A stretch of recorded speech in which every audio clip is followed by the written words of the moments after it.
Okay, well, thank you very much. This is, we wanted to take some time, as we did last year when JamFest was all virtual, but take some time and talk about the correlation between music and mental health.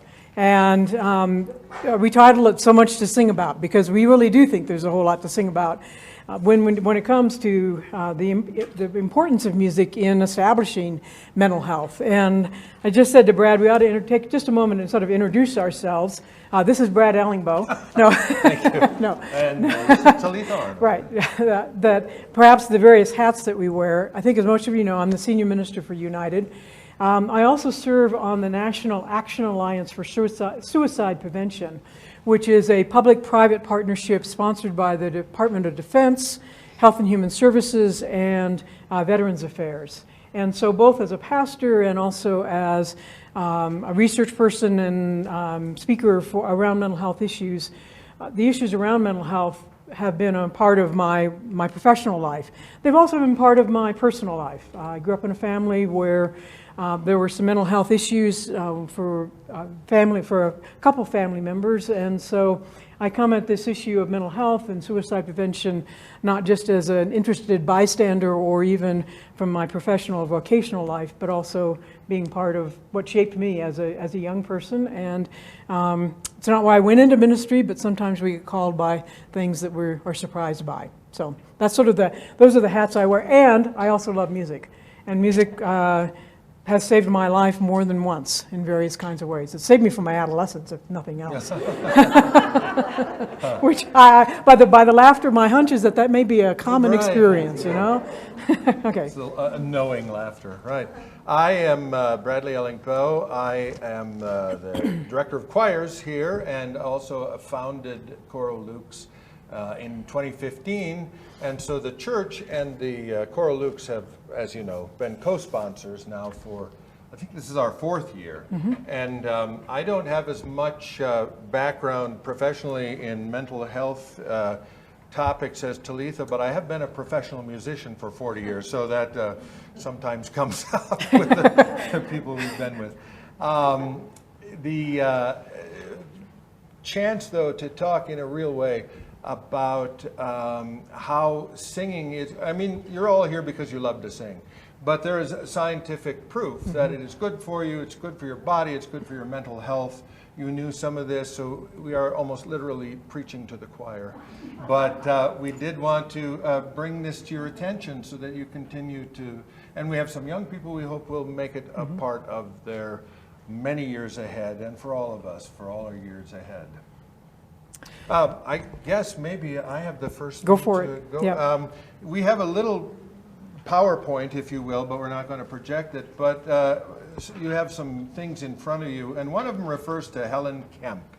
And this name may or may not be known to you. I think Rosephanie would know Helen Kemp, maybe Jake. You know, she was a wonderful, look, she lived from 1918 to 2015, and she was still giving workshops for choruses in her final year. She used to sign her contracts in her 90s, you know, will you come and do such and such, and she'd sign Helen Kemp, God willing. And so that's a good way of signing it. Yeah, it really. Leave that Arnold, God willing. She kept, and she had a saying, body, mind, spirit, voice. It takes the whole person to sing and rejoice. Of course, we know the voice and the spirit. I think all of these are self-evident, but we don't often talk about the fact that our body is a physical animal kind of thing. Our minds are right and left brain. I guess that's been disproved, but it's a handy way to talk about the creative as well as the logical. Our bodies need breath. Our bodies need to move. Our minds need puzzles to solve. Our emotions need a way to express themselves. And our soul, and we're going to talk about soul, puts this all together. And really, I think, of course, again, I'm a choir director, but I think that singing integrates body, mind, spirit, voice better than anything else. And I stole that from Helen, but I'm going to say it for the rest of my career, too. That's right. So music definitely helps us to rejoice, which is an incredibly important thing to do in this time. But also, realistically, 2 years into this pandemic, or pandamit, as one of your grandsons calls it, a pandamit, it's sometimes very hard to sing and rejoice. And the next couple of slides, next few slides, are looking at some of the toll that the pandemic has taken and continues to take. It's something that from the very beginning we began to realize 2 years ago. I mean, March 15th, 2020 was our last in-person service for almost 2 years here at United. And from that point on, it has impacted our physical health and our mental health, both individually and also the bodies that we are part of, whether it's Choral Lukes or other choirs or churches or whatever. It's increased risk factors for mental health and suicide. Loss of loved ones, unemployment, economic stuff going on, social isolation, lack of access to social services, and disruption of our communities. I mean, I know that you all in Choral Lukes, you weren't able to sing together for over a year, and you were doing things virtually in other kinds of ways, but that uncertainty about, are we ever going to be able to come back together again, or what will that look like? And the same thing is true with regards to communities of faith. And Johns Hopkins University and Medical Center has been a real leader around mental health issues, and especially as it relates to the pandemic, but also just mental health issues in general. And one of the interesting things was that, according to the Johns Hopkins study, that in 2020, the first partial year of the pandemic, overall in the United States, there wasn't a spike in suicide rates. And one of the challenges of that kind of research is because of the manner of research and reporting, issues around mental health and suicide are about 2 years behind the actual year. So we don't have the statistics yet for 2021. But in 2020, there wasn't an overall spike in US suicide rates. However, that was good news, but it also changed if you take into consideration other things. Race, age, economics, all those things are factored in. And the pandemic over the last 2 years really has exposed the fault lines of our society and of our culture in a major kind of way. Issues around poverty, healthcare access, housing, hate crimes, all the other factors that impact mental health. And also that local studies in Illinois, Maryland, and Connecticut have shown increased suicide rates in the last 2 years among communities of color. The Johns Hopkins study showed that in the first 2 months of the lockdown in Maryland, that the number of suicides of Black Marylanders doubled in comparison with 2017 to 2019. It's all that the weird thing is that during the same period, the number of suicides of white Marylanders decreased by nearly half. That's really flipping things, because up until that time, the suicide rate among African Americans was actually lower than among white Americans. But the pandemic has flipped those numbers. And I think those are, I mean, especially as we gather to engage the power of the African American sacred tradition, that the importance of communities and music and how it is that people speak their truth, sing their truth through coming together in music is very important, I think, in terms of overall mental health. The next slide then shows about the impact of communal grief, that here in New Mexico, we know that. The Navajo reservation, our Navajo Diné brothers and sisters have been horribly impacted by the pandemic. They've lost almost an entire generation of elders. And that's true among other communities as well. On the ongoing threat of gender violence, whether it's driving while black, running while black, jogging while black, the current trial that's going on in Georgia, I think brings that to the forefront, or walking while Asian. The stresses of the pandemic have also gotten manifested along ethnic and indigenous lines, and then immigrant communities from countries that have been devastated by the pandemic. The impact of the pandemic on South Indian American communities or Brazilian American communities. Honduras have, again, the statistics show that that's had an unequal challenge for communities of color and of ethnic background. And some of the other challenging news, well, I mean, you get to do the fun part. Yeah. But I think it's important that we sort of think through and name some of these things that are out there. That the second and third year of a pandemic may be even more emotional or risky than the first. First, I mean, everybody was out there ready to go. We're going to fight this thing. We're going to do this thing. There were all kinds of videos going around about how loving and kind and compassionate we were going to become. Remember those? Barely. Barely, yeah. So there's the cumulative of exhaustion, that also that life isn't going to go back to normal, whatever that normal is, as we bear witness today. I mean, Brad and I were talking 2 years ago for JanFest. We had 90 people sitting shoulder to shoulder in this sanctuary. We had 250 people here for the concert. It's a different reality.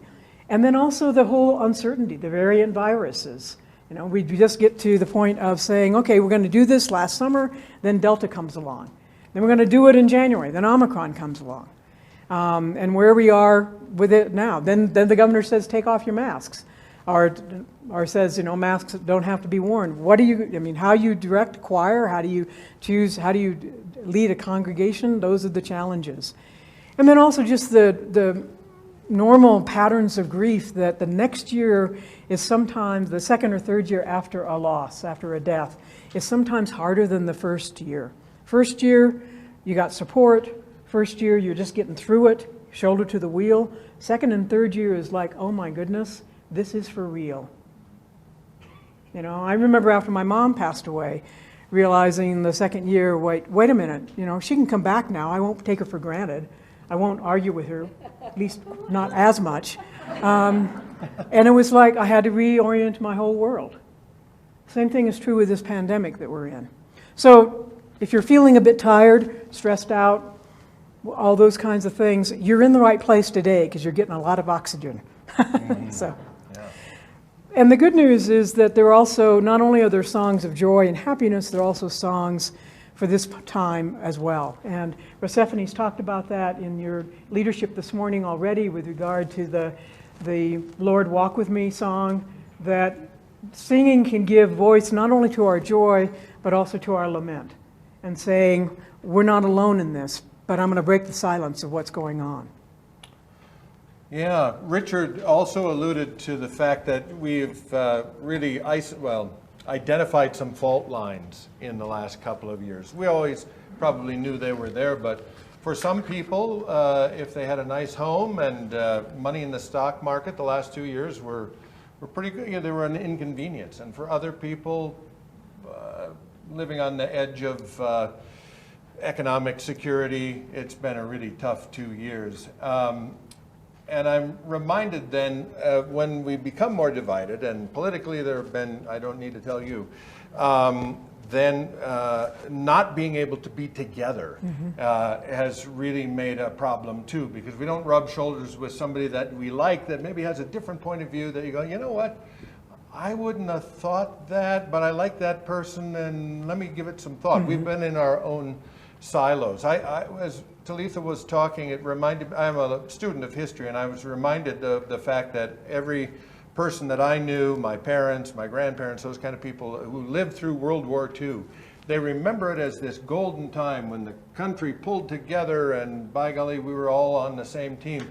If you read history, that wasn't true. I mean, there were a lot of people that thought Roosevelt shouldn't have run the third time, let alone the fourth, and that Lindbergh was right, and all of these things. And we gloss over in hindsight, and maybe that'll happen with this pandemic, and maybe it won't.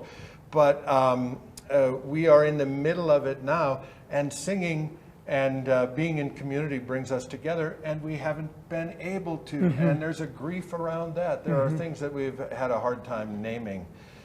My friend Renee Clausen once quipped that he thought Congress would get a lot more done if they'd begin every morning session with little group singing. That's great. Just coming together and singing "My Country 'Tis of Thee" is better than every man, woman, and child for themselves.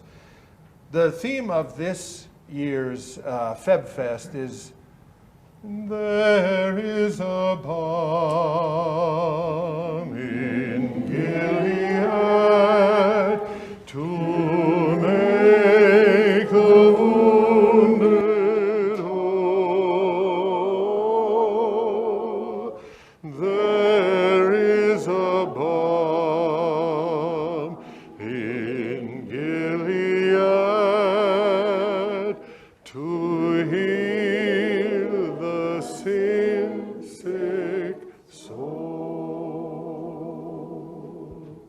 I feel better already. And we started to harmonize.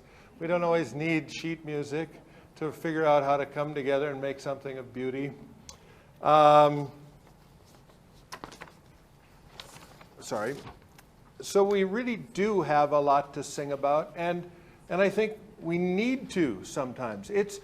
If you live alone, you know, maybe you're a widow or widower, or maybe you're never were wed, maybe you like to be alone as a rule, but this has been a lot of aloneness. And I know some people that sing in my choir say, you know, I haven't said a word all day until I came to practice at 7 p.m. And I used to think, I'm a bass, so you know, we always want sopranos to run the warm-up because it'll be very thorough. Basses kind of go, yeah, I'm ready. Okay. That's right. I'm not really kidding, actually. But maybe go have a cigar. But I'm also encouraging you, whether you be with people at home or all by yourself, sing. You know, it is so good for you. Body, mind, spirit, voice, you know. So let's sit up just for a moment. This is mostly I'm talking at you, but take a really good breath and lift your sternum. And then when you exhale, leave your sternum up there. So your ribs are expanded. Now take the next breath. That's a better kind of breath. You got more oxygen in your bloodstream. You're probably going to think better thoughts. You got a little more bubbling through the brain. Now, I am pretty tall, and mostly I've kind of... Really? Yeah, come on. I know. So, what you were saying? Right. That's right. And if I stand all the way up... I feel real diminished. That's right. I loved having Richard here, by the way. But I feel much better. And, you know, sometimes there's a spine issue, sometimes there's arthritis or something like that. But my old teacher said, you know, Brad, you're not very aggressive with your height. You give away a lot of power.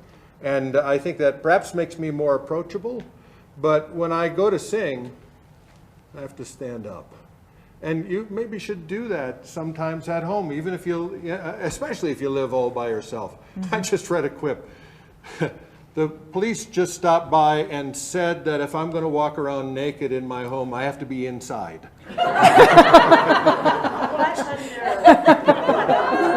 That's just wrong. That's but you know, don't feel sheepish. Get some breath into. Well, you should feel sheepish about that. But I mean, getting some breath into your instrument, being proud, think of Richard, born 1 pound premature on the streets. You read his memoir, and then he turned into this example to us all. Your mental health and your physical health will be better for it. Thank you for sitting back down. I realized that when you're sitting down, yeah, that's right. When you're actually sitting down, we actually see eye to eye. Yeah, that's right. If I stand on my tiptoes. Right. Okay, so that's right. So in this wilderness of a pandemic, the balm of Gilead, the balm of hope, justice, faith, love, that's needed more than ever. More than ever. And so you in your choruses and choirs are needed more than ever as well, no matter what you sing, even what part you sing. I sing alto, and it's always a good lesson for me to remember that there are other people who sing differently. So one thing about singing, and the research shows this, the research in brain chemistry shows this, that singing offers what the trade calls protective factors in mental health issues.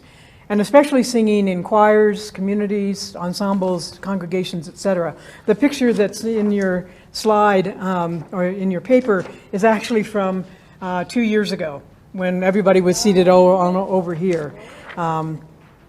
Just a little bit different scenario. And as Brad and I were talking about this particular presentation, we began to realize that the basic elements of singing also provide those protective factors. And so we're going to go into that a little bit more, but just very quickly, breath, the physical basis of mental health. Brad was just talking about getting oxygen into your body. That helps your brain, and that's what mental health is about, is your brain. The blend, the sense of community and connection. We're not going to do this alone. We need, even altos need sopranos. Not always, but we need them, you know? That's right. That's right. I know. What about Look, basses? And What about and well, everybody needs basses. Right, Yes, right. And tenors. Okay. And tenors, yes. We need those cigars. Goes without Okay. Sopranos at all? No, we do need sopranos. We do need sopranos.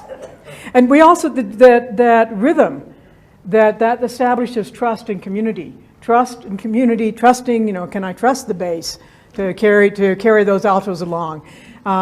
That's also trust and certainty are protective factors. Text, the narratives of hope. What stories do we tell about ourselves? Richard was talking about that. What stories do we tell about those who came before us, or those who are part of this country or this world? And then finally, performance, and how that ties into the notion of identity. We're going to flesh those out a little bit more, but those are the correlation between what scientific research says are protective factors around suicide prevention and around good mental health are almost identical to what the basics are of music. So take it away for the next one. Right. There's more than one way to infuse your body with oxygen. You can go for a walk, you can engage in your favorite sport, but I'm talking now to people who like to sing in choirs. So when you sing in a choir and actively, like the morning that we've had with Rosephine, we liven everything up. We release endorphins into our bloodstream. We feel better because we've got more oxygen in our body. We feel better because we've released that feel-good hormone into our bloodstream. These are all things that you should feel. It's like, oh, I've got to go to church choir. It's a little thing I like to do. This is as good for your health as going to the gym in some ways. Maybe better in mental health sometimes too. Focus and concentration. You're learning a bunch of new music today, a lot of it rhythmic, some texts that you haven't seen before. It's not Kyrie or something you've sung 100 times. Langston Hughes poetry, new words by Rosephine. It reduces the fight or flight response. In other words, you also start to calm your body, just like yoga might or meditation might, although it's more active, it's more outward than inward. And one of the things I think is really interesting, this was a study done in Sweden that choir singers, after a half an hour together, their heart rate starts to be the same. And that they start to beat not only like 60 beats a minute or whatever you want to say, but the same 60 beats a minute. Right. And so there is a kind of a communal thing that happens in a good rehearsal that starts to make you feel better about everything, really. And I think in this divisive age, that's no small thing. The next slide, I think, I grabbed, there were 8 rules of singing by William Byrd, who was an English, actually a Roman Catholic after the English Reformation, but Queen Elizabeth I liked his music so well he got to stay despite those religious conflicts. And he made 8 rules. Here are 4 of them. It is a knowledge easily taught and quickly learned where there is a good master and an apt scholar. The exercise of singing is delightful to nature and good to preserve the health of man. Sorry for non-inclusive language. It strengthens all parts of the breast and doth open the pipes. And this, and again with my apologies to all my dear friends, including Richard, who play instruments, Marianne, a beautiful pianist, there is not any music of instruments whatsoever comparable to that which is made of the voices of men, where the voices are good and the same well sorted and ordered. Yeah, that's paramount. But also, though, did you hear Richard say that first he sings the part? And I think there's something pretty interesting about the fact that phrase lengths, maybe not late romantics, but most phrase lengths of most classical music that you like, not to mention folk songs and hymns and so forth, are about 1 breath long. And that seems to be sort of how our minds work. And so let's say a violinist could play one phrase that was a minute and a half long. We sort of get lost in it's like William Faulkner, one sentence that's a page and a half. Where was I? So this business of I sing to you, you sing back to me. These ideas help wire our mind together. Since singing is so good a thing, I wish all men would learn to sing. Amen. So the second second protective factor is community and connection, blend, if you will. And just to come off of both Brad's and William Byrd's rules for singing, that medical research shows that our brains do better when we're connected to a community. It's a protective factor. And in choirs, you're connected, and we're connected in all kinds of ways. Certainly through the harmony, certainly through the fact that we have to depend upon each other. That no, an alto cannot, sort of in the words of St. Paul, the arm cannot say to the leg, no, I have no need of you. The eye cannot say to the ear, I have no need of you, because then where would the hearing be? Altos cannot say to sopranos, we have no need of you. For then where would our jokes be, I'm sorry, I'm going to get myself in big trouble, aren't I? Right. I know, I better quit giving you guys such a rough time. Okay, sorry about that. You might want to stay in your office for a while. I know, I think so. Parking lot. But that's right. That's right. I know. That's right. Yeah, I know there's a murder of crows. What is a gang of sopranos called? Murder of sopranos. Okay. So in choirs we really do care for one another. We depend upon one another. We literally have to listen to one another. In a way, coming off of what Brad was saying earlier about, in other times that this country or this world has gone through difficult times, you could come together, and even if you didn't agree with how something was being done, you would listen to one another. We have to do the same thing in a choir. We have to listen to one another for the whole, to stay, I know that I need two good altos on either side of me in order to stay on my part, but I also need all the rest of the voice parts to understand what's going on in the music as well. And that we depend upon one another to make it a whole, to make it a beautiful whole. And again, medical research shows that all those things enhance mental health. Just bottom line. When we are trying to stay connected in this time, and God willing, and the creek don't rise, it will go back to something closer to the old normal. Nonetheless, there are still going to be people that don't wish to come out because they're more vulnerable. There'll still be people wearing masks. We're going to have to learn how to be in this hybrid way. We've learned a lot of good things by being virtual. It's not the same, but there are some good things that technology has brought us. Nonetheless, as we try and stay connected in this time and we try to sing together, I'll just list a few things that I think are the benefits that you already know. One is that we learn about history. We're chasing notes to some extent, but Rosephine wrote this music, and now she's telling you about this music. And someday, when we're all gone, I think they're still going to be singing this music by Rosephine. So you're here on the ground floor of some of that. We go through the hymnal, and as Donna said during lunch, she said, at this church, we might sing a hymn in Spanish, and then we might do a Gregorian chant, and then we might sing a spiritual, and then we'll sing a hymn that would be right out of the Baptist hymnal. And so we are learning different faiths, in this case, different cultures.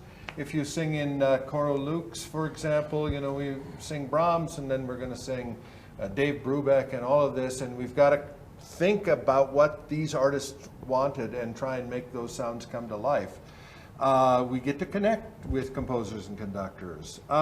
We do like to do good as we do well, and so we can do things like go to caroling for people who are shut in, or make recordings that we can put online for people that couldn't get here. But also, this whole festival now is going to after our concert, or at any point during this weekend, we'd love for you or the listeners to donate to our cause this year, the National Alliance on Mental Illness. We have, especially during the times when we were really shut in, we were having Zoom meetings. checking in with people. I haven't heard from so-and-so in quite a while. Does anybody know? Oh, no, but I'll call her tomorrow. In some ways, we've been more intentional. And so it hasn't been all bad. We had with the church choir, we had Alice Parker come online and give us a pep talk. And basically she said, and let's see, she was born in 1925, so she'll be 97 this year. Last year, she was 96. She said, just sing. Just sing. She says, she got great grandchildren, and she goes, and I'm picking up my water, and I'm having a drink, and she keeps, and so like Helen Kemp, Alice is still here because she keeps singing. That's right. So last year when we were getting JanFest ready, Brad shared with me this poem by Elena Milkakova. Thank you. And it seemed to, did you? Good, okay, hey, you know. But I did it with panache. You did, yeah, I know, that's why I believe everything you tell me. But this wonderful poem that we wanted to share with you again, because it still applies even a year later in the pandemic. In difficult times, you move forward in small steps. Do what you have to do, but little by little. Don't think about the future or what may happen tomorrow. Wash the dishes, remove the dust, write a letter, make a soup. You see, you are advancing step by step. Take a step and stop. Rest a little. Praise yourself. Take another step, then another. You won't notice, but your steps will grow more and more. And the time will come when you can think about the future without crying. Yeah. Richard said he had a student that was overwhelmed, and he said, play the first note. Okay, play the last note. All right, you got the beginning and end. Now we'll just work on the middle. That's right.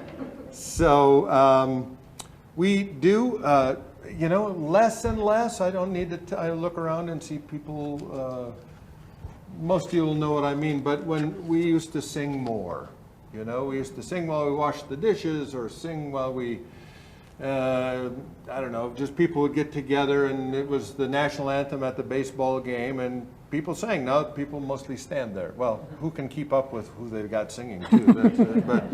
But you know, happy birthday to you. Happy birthday to you. Happy birthday, dear somebody. Happy birthday to you. Have you go to restaurants and it sounds like a Druid death chant, doesn't it? Happy birthday to you. I don't know, I just think so many people don't think they can sing anymore. Or they have their own private soundtrack going in their earbuds. And that, I think singing is a very human thing that, I don't know, I'm preaching to the choir, I don't need to tell you, but there are certain things that bring us together, and I think we have to, I'm going to try and encourage you to go out there and do likewise. Keep it going, man. So narratives of hope and the mental exercise of singing the text. Well, before we get off the happy birthday song, if somebody has, especially somebody who's in their 90s, has a birthday on a Sunday here at United, we sing happy birthday. And it's just wonderful to hear the sopranos in the choir go up to the ceiling. It's just, it really, for me, who can't get that high, to hear that arching tone. So I do want to let you know that I really do appreciate sopranos a great deal. Now you're just trying to make up. I know, I am trying to make up. But they're all sitting right here. No, seriously.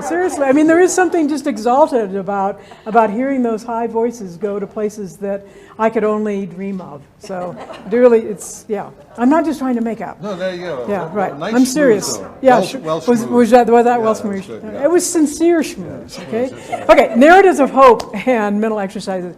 The text that we sing, that, again, research shows that if we, and Richard talked about it, and Rosephane's talked about it, that sometimes we can sing things we can't say. We can sing hope, we can sing joy when we don't feel that way. And then it helps us to feel that way. And that we tell narratives of hope of how we've overcome, or how others have overcome. I still remember this last December, when Cora Lukes was singing, or part of Cora Lukes was singing Messiah down in the Emmanuel Church, down in Presbyterian Church with the New Mexico Phil.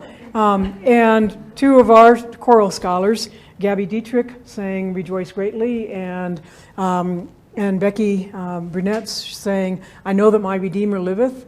And I know for myself, I just sat there, because December was a hard time. It's like, oh my gosh, we're doing this again, and can't be a full church for Christmas and all of that. And both of their voices singing a song of hope that Gabby enjoyed, that Gabby was singing, and singing a song of, no matter what's happening, though worms destroy this body, yet in my flesh I shall see God. Just sort of going, okay, Talitha, just cool your jets.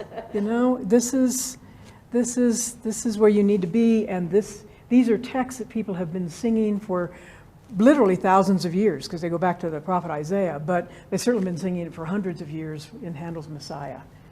And those narratives of hope change our brains in all different kinds of ways. As we already said, laments, psalms, spirituals, they also are texts of hope, because they give voice to things that we sometimes can't say, but we can sing. We can sing. And remind us that we're not the first people to go through hard times. Songs of protest and possibility. There's a wonderful literary critic, Northrop Frye, from last millennia actually, who once said, art begins when I don't like this becomes this is not the way I can imagine it. And that's what we sing. We sing about hope, we sing about justice, we sing about possibility, even when the world around us doesn't seem very full of any of those things. And I thought about that, Rosephine, with your setting of To Sit and Dream, the Langston Hughes poems, that they take us into a new world. They help us to imagine and get out of the tunnel vision that we get into when we're under stress. And also, music can make us laugh. Maestro? Oh. That was your cue. Wow. No, I'm just... That's right. Yes, I think oftentimes... I'm sorry. I was the maestro that drew me. Yeah, maestro. That's right. Just didn't know who you meant. That's right. Yeah, right. That one of my favorite quotes along these lines is, entertainment reinforces what we already believe. Art makes us think thoughts we would not otherwise have had. Mm-hmm. And so sometimes art challenges you. It's easier to listen to your favorite pop song or watch a sitcom that everything's wrapped up by the end. But harder questions sometimes are what we deal with in the big music, whether it be church music or important concert music. It doesn't mean that we shouldn't also sing Michael Row Your Boat. To my knowledge, that doesn't have any really large message behind that. But I think oftentimes we don't get much credit as singers, and I'm also here to tell you that you should feel that way. The old. There are singers and musicians. How many singers will there be? 50. How many musicians? Yeah, I hate that, because we have to train our voice. We have to also deal with text that will flummox an instrumentalist oftentimes. And, there's a lot that you can do by ear, by talent, or something like that. Richard didn't learn to read music until well into his study of the tuba, because his ear was so good. He'd ask people to play it once, and then he could do it. And, it works that way sometimes with singing, too. But anyhow, I'm here to say what we do is important. And to your earlier point, we sometimes sing what we cannot say. Some of you were involved some years ago when at UNM we did the Defiant Requiem. Mm-hmm. And that is a version of Verdi's Requiem put together by Murray Sidlin that tells the story of the inmates at the Terezin concentration camp during World War II. And that was the one that by and large, they put the artists and the intellectuals when the Nazis were rounding up the Jewish people of Germany and Austria and Central Europe, the Czech Republic.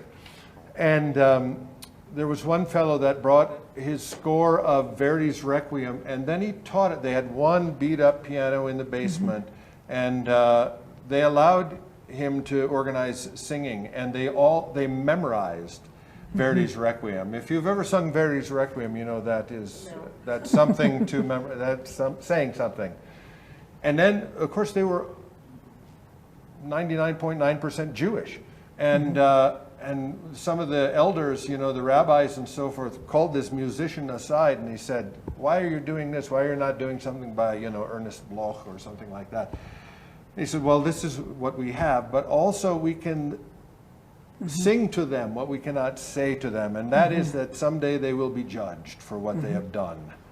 And so they used to kind of, you know, trot them out for when the Red Cross would come and say, "Look, well, we have a singing group," and all of that, but that was not the intent. And we had 2 survivors come to our performance and tell about, which had been 70 years before that.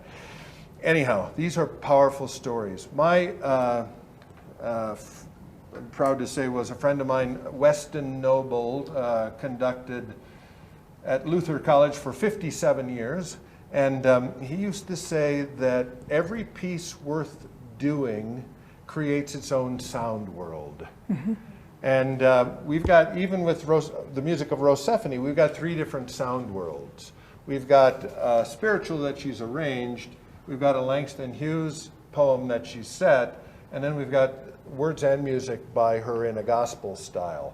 Each of these, although it's by Rosephine, they're each somewhat different. And I think I encourage you for the rest of today and tomorrow to create different sound worlds, because each tells a story, and we're most engaged by stories. I think one of my favorite quips is, nobody really listens to you when you're talking to them. It's when you start talking to yourself that they prick up their ears. Right. So stories are worth telling. Stories are really what you remember from the sermons and the lectures and the TV shows and the movies.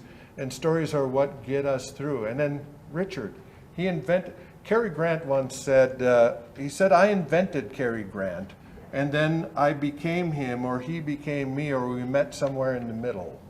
So Richard created a narrative by which he got his doctorate in tuba, which, you know, believe him when he says there were no models for large African American professors of tuba, and but he found the way that he could speak to the world, and he's still making up his story. But yeah, so we're engaged in telling stories. Absolutely. So there also, I appreciate the fact that you brought up the Talitha camp as well. Because I think that's probably one of the best examples of being able to sing things that we can't say or say aloud.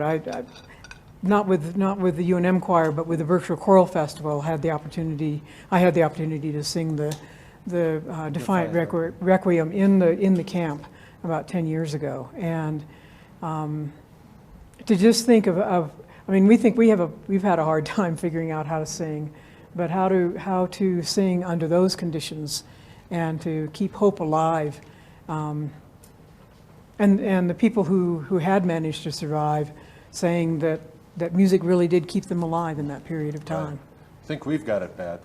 Yeah, their story. Wow. Yeah, which is another thing, as Brad was saying, that every song, every performance really has its own story as well, and doing other people's songs helps us to connect to their stories, and can be very empowering in that.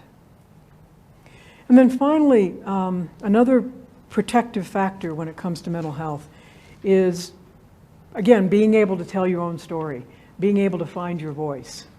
And what better way to do that than through singing and through performance?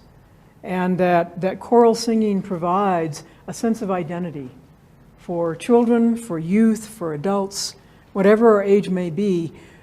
It lets us know that we are more than whatever is going on in our jobs, our families, our situations, our incomes, even our physical and mental health conditions. I mean, I remember as a middle school student being, 12, 13, 14, was a really difficult time in my family's life when some mental health issues were really kicking in for a family member. And the fact that I could sing in that middle school chorus let me know that I was more than what was going on in my family. I was more than just a fatherless child. I was more than just whatever. And I joked earlier about saving my life. I do think that for young people and for old people and for anyone in the middle, that singing gives us identity, and that lets us know we are more than whatever the condition is that the world is laying upon us.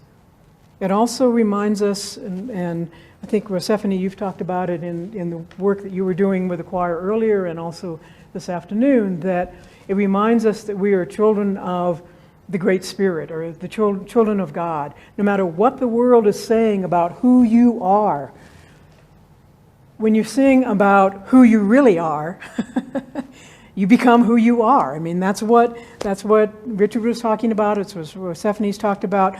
And as a pastor, watching Brad direct the church choir here, there's oftentimes I just come in during the rehearsal and just sit there and I look, I happen to know a fair amount of what's going on with the people of the congregation. And any given rehearsal, I'm sitting there and I'm thinking, this person is carrying this burden, or this person is going through this hard time, or this job is going south for this particular person, or this person just got this medical diagnosis or whatever. And yet all together, you all are making this incredible music. And so that it's a way of saying, no matter what's going on, you are more than what's going on.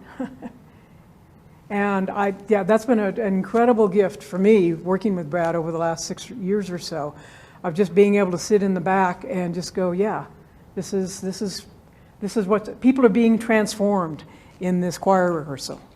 And then when I'm sitting up front and the choir is singing, looking out over the congregation, and again, knowing this person's going through this in the congregation, this person's going through this, they're hearing this song with these ears, and again going, thank you.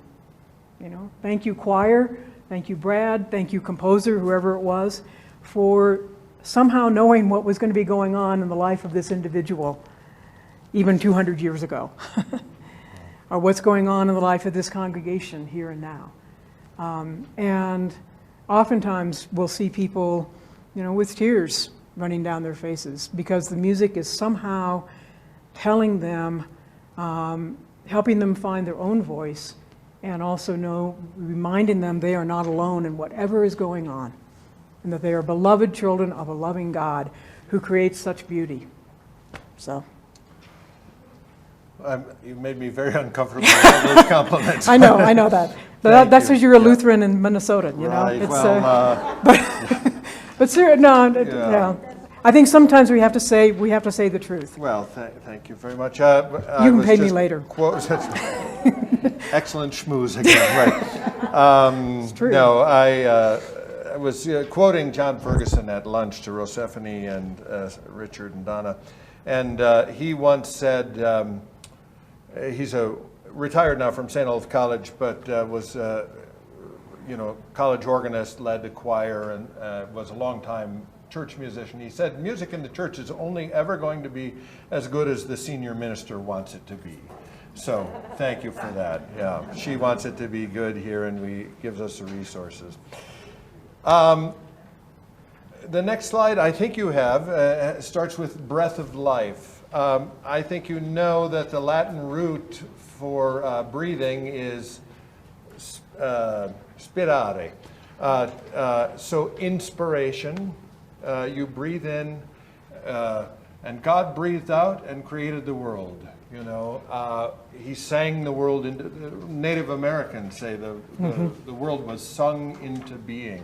The great group in Austin, Texas, Conspirare, to breathe together, to conspire, is to put your heads next to each other and make a plan, okay? So we breathe together, our voices come into sync, our heartbeats start to beat at the same rate. Blend, we have community and connection. Literally, we try and get your vowels to blend and your consonants to be in the same spot, but also to get your souls and minds to tell the same story at the same time. Rhythm is all about trust and a sense of an inner pulse and a foundation. Most of you heard this story, but my good friend John Helgen played in a band. They used to go around the upper Midwest and play sort of popular sort of rock, folk, church music. And then they'd get people to clap on 2 and 4, but being mostly Scandinavian Lutherans, they were on 1 and 3 all the time. And after a while, rather than trying to change the ensemble, they just had what they called, the leader of the band was J Beach, and they had the J Beach clap shift. And he would just put his arm up like this, and the band would play 1 measure of 5. Well, and the congregation would turn out to be on 2 and 4 after all. It's like, we'll just do it for you. But there is trust. Smart man. You know, they seem pretty good, but if you have to do the clap shift, just put your arm up like that. Right. As Talitha mentioned, there are texts that are narratives of hope, narratives of somebody's been through this before. I mean, we are all unique individuals, and certainly in the United States prompts individualism, and I'm a proud American, and I'm an individual, but there's probably nothing big that's ever happened in my life that hasn't happened to most everybody else before. And sometimes that's good to read it or to sing it or to somehow go, yeah, this too shall pass, because I read this where this person felt this way and then their life changed in the following ways. So those texts, that's what we have that not everybody else has that makes music. And then performance, identity, and voice. Talitha was talking about how, you know, maybe it's true for a lot of us, you know, in school that can be a cruel time sometimes, you know, maybe you don't have the nicest clothes, or you had a tremendous growth spurt, or you didn't, or you got acne, or you don't have the right clothes, or you're not good at sports, but you could sing, and that gave you a place to be. So, body, mind, spirit, voice. It takes the whole person to sing and rejoice. So, in a conclusion, the writer Frederick Buechner says that coincidences are God's way of getting our attention. And a couple weeks ago, I sent a quote to Brad that I'd come across. I can't remember exactly where. He wrote back and he said, "Yes, this was just in the American Choral magazine or something." Choral directors. Choral directors, yeah. Right. And so we want to share this quote with you. It's from the Choctaw elder and Episcopal bishop. He was retired Episcopal bishop Stephen Charleston. Those of you around United know that we use a lot of his works because he has just such an incredible sense of wisdom. But we want to share his understanding of what you all are about. Sing on, choir of faith. Let your voices resound throughout the world. Sing on the songs of a sacred promise, the songs of an enduring love, the songs of eternal mercy. Let those anthems fill the air, ringing like a bell for all to hear. Sing comfort, sing courage, sing the defiant heart of faith that lifts the human spirit on sounds of joy to reach the high country of hope. Sing on, choir of faith, until you wrap this weary old world in the arms of peace, singing it to sleep beneath the ever-watchful eye. We need your beauty now more than we can say, so sing on, dear friends, sing on. Amen. Thank you all for singing. Yeah.